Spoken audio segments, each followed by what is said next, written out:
रात का समय था। ठंडी ठंडी हवा बह रही थी और आकाश में गहरे बादल छाए हुए थे।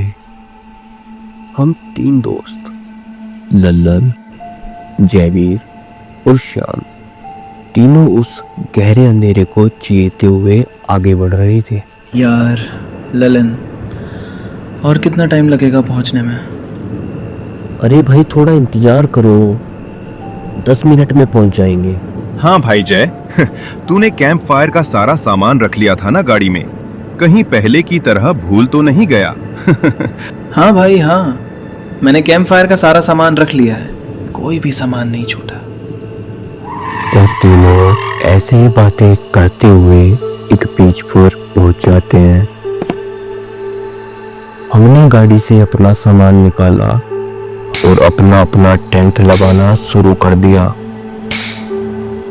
और टेंट लगाने के कुछ देर बाद हमने एक कैंप फायर जलाया और उसके पास बैठ गए। यार हम बैठे बैठे बोर हो जाएंगे, चलो एक काम करते हैं, मैं तुम्हें अपने लाइफ की एक रियल हॉरर स्टोरी सुना दूंगा, लेकिन एक शर्त पर कि तुम इस कहानी को सुनने के बाद डरोगे नहीं। हाँ भाई हाँ, नहीं डरेंगे। हाँ भाई हाँ। ये बात लगभग 1.5 साल पहले की है, जब मैं और मेरी माँ मेरे नाना के यहाँ राजगढ़ जाने के लिए निकले। पापा को कोई अर्जेंट काम था, इसलिए वो हमारे साथ नहीं आ सके। नाना जी का गांव बहुत ही ज्यादा सुंदर था और वहाँ हर गली में चहल पहल बनी रहती थी, लेकिन 7 बजे के बाद वो इतना सुनसान हो जाता कि वहाँ दूर दूर तक कोई नजर नहीं आता। सब लोग रात को 7 बजे के बाद अपने अपने घर में चले जाते और वो पूरा गांव एक गुप्त अंधेरे में खो जाता। ये बात मुझे थोड़ी अजीब तो लगी, लेकिन इस बारे में नाना जी से पूछने की मेरी कभी हिम्मत नहीं हुई। बस उन्होंने मुझे इतना कहा कि रात को 7 बजे के बाद भूल कर भी कहीं बाहर मत जाना। लेकिन मेरे मन में तो उत्सुकता का बीज बो चुका था, अब वो कहाँ खत्म होने वाला था।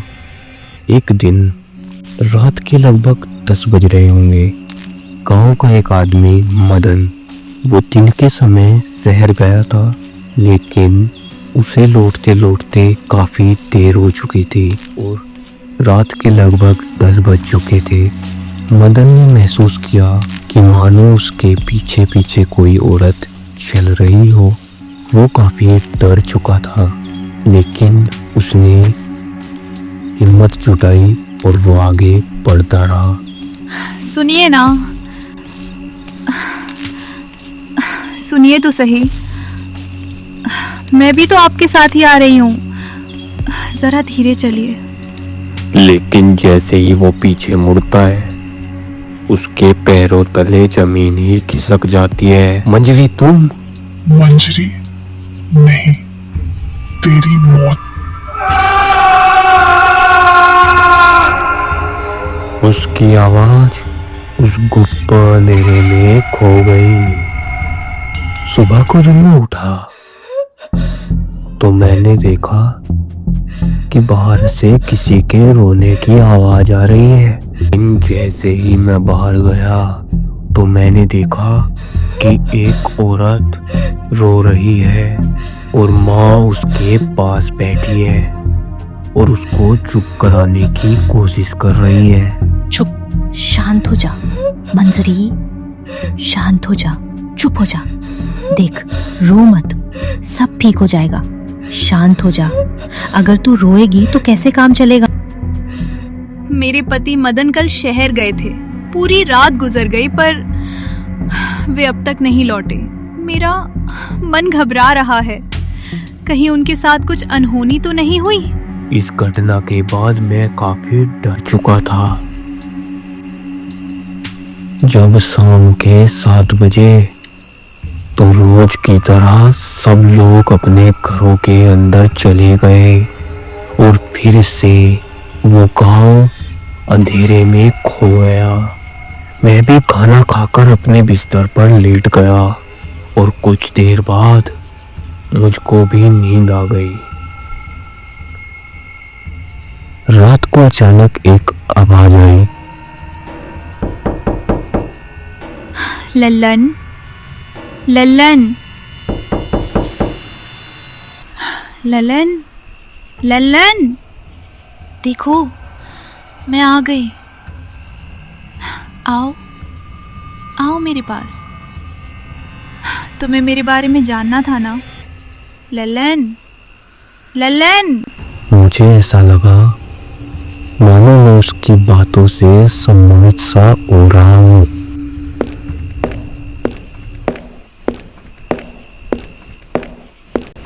मैंने दरवाजा खोल दिया। आओ मेरे पीछे आओ, मैं तुम्हें झरने पर घुमा कर लाती हूँ। और उसके पीछे पीछे चल दिया। कोई औरत मेरे आगे आगे चल रही थी और मुझे जंगल की ओर लेकर जा रही थी। तभी अचानक किसी ने पीछे से मेरे कंधे पर हाथ रखा। जैसे ही मैं पीछे मुड़ा तो मैंने देखा कि वो और कोई नहीं, मेरी माँ थी। तुम इतनी रात को यहाँ क्या कर रहे हो? चलो मेरे साथ घर चलो। मैं माँ के साथ घर वापस चला गया और जाकर अपने बिस्तर पर दोबारा से लेट गया। आखिर वो औरत कौन थी जो मेरे आगे आगे चल रही थी? अगले दिन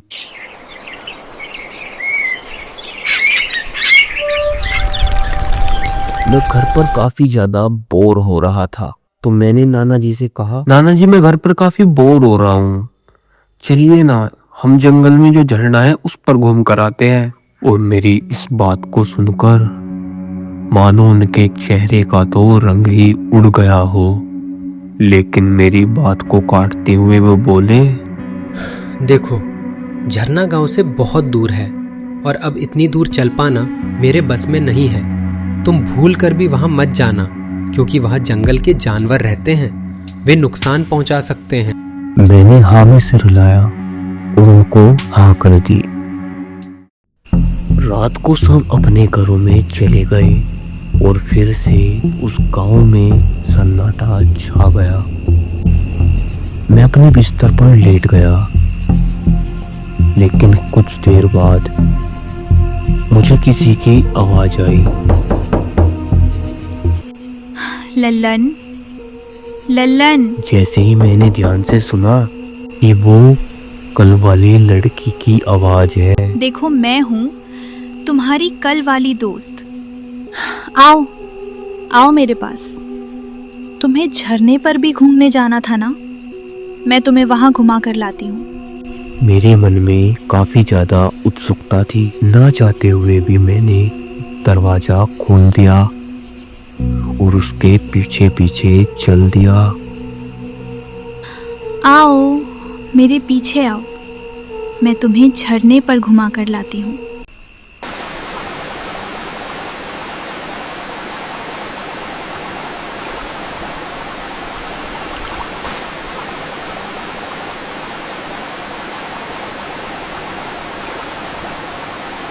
झरने के पास पहुंचकर मैंने उसका चेहरा देखा तो वो एक सुंदर सुंदर लड़की दिखाई दे रही थी। सजे धजे कपड़े।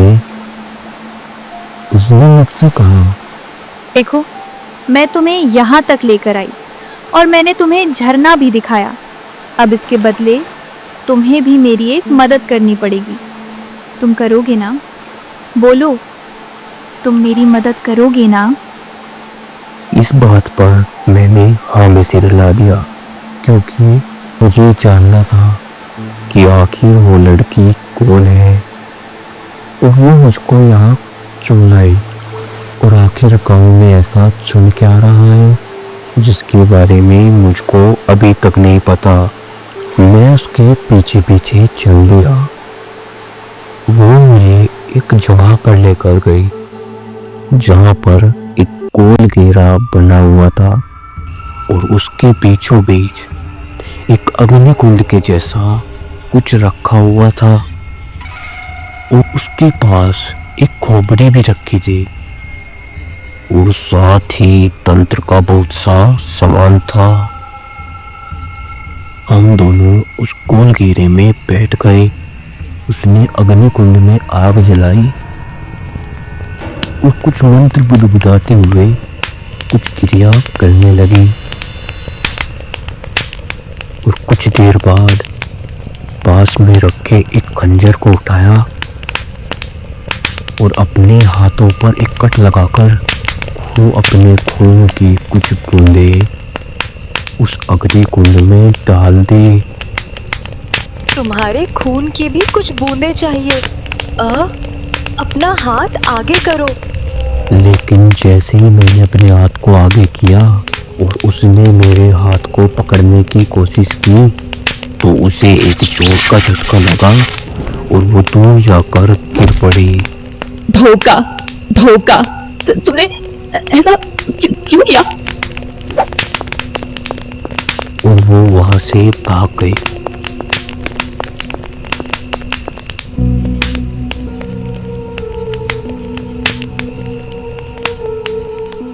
मैं कुछ देर बाद घर चला आया और आकर सो गया।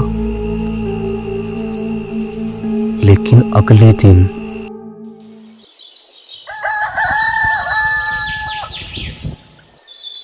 मैंने नाना जी, नानी और माँ को सारी बात बता दी और वे मेरी बातों को सुनकर काफी ज्यादा चौंक गए। वे मुझे लेकर गांव की चौपाल पर चले गए और गांव वालों ने एक सिद्ध तांत्रिक को बुला लिया। उन्होंने थोड़ी देर सोचा और फिर उन्होंने कहा, देखो बेटा, तुमने जो किया वो कोई आम बात नहीं है। वो तुम्हें ले गई, इसका मतलब तुम वही लड़के हो जिसकी हमें और उसे प्रतीक्षा थी। मैंने थोड़ा सोचा और फिर कहा, आखिर इस गांव में हो क्या रहा है और वो औरत कौन है और आपको और उस औरत को मेरी प्रतीक्षा थी मतलब? 1.5 साल पहले ये गांव बहुत खुशहाल था, लेकिन पता नहीं इस गांव की खुशियों को किसकी नजर लग गई कि एक दिन रघुनाथ का विवाह कंचन से हो गया। कंचन को सजने संवरने का बहुत शौक था, लेकिन भोले से दिखने वाले उस चेहरे के पीछे की काली सच्चाई जल्द ही लोगों के सामने आ गई। वो तंत्र विद्या भी जानती थी और अपनी तंत्र विद्या का इस्तेमाल बुरे कामों और अमर होने की इच्छा से करने लगी। इसी काले जादू के चलते उसने अपने पति को भी मार दिया। जब गांव वालों को इस बारे में पता चला तो उन सब ने मिलकर उसके घर में आग लगा दी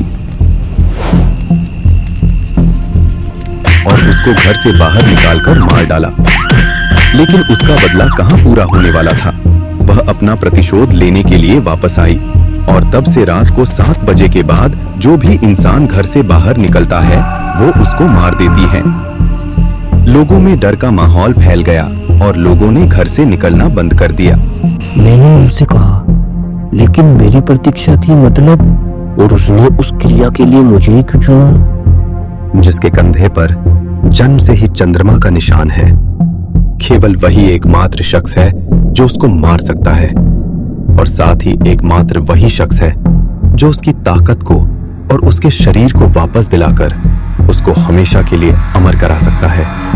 और तुम वही लड़के हो और उसके अमर होने के बाद उसको मारना असंभव हो जाएगा और पूरे गांव में आतंक का माहौल होगा। फिर उसको रोकना किसी के लिए भी संभव नहीं है और उसके बुरे इरादे कामयाब हो जाएंगे, क्योंकि तुम्हारे ही कंधे पर वो चंद्रमा का निशान है।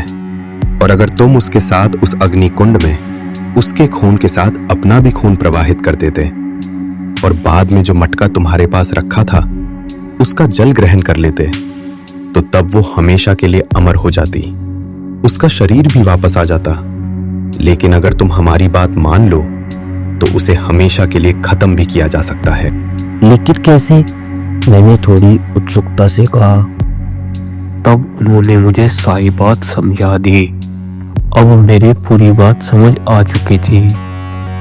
लेकिन याद रहे, अगर तुमने सही समय पर ऐसा नहीं किया जैसा कि हमने तुम्हें बताया है, तो इस पूरे गांव के साथ साथ तुम्हारी जान को भी खतरा हो सकता है। मैंने पूछा, लेकिन वो मुझे तब क्यों नहीं छू पाई?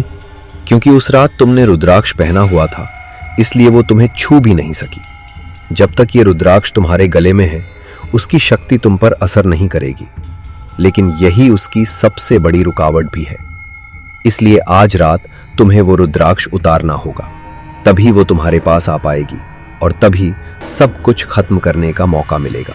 रात को मैं बिस्तर पर लेट गया, लेकिन मैं सो नहीं पाया। कुछ देर बाद लल्लन, लल्लन, देखो मैं हूँ तुम्हारी कल वाली दोस्त जो तुम्हें झरने पर ले गई थी। आओ, गेट खोलो, गेट खोलो ना।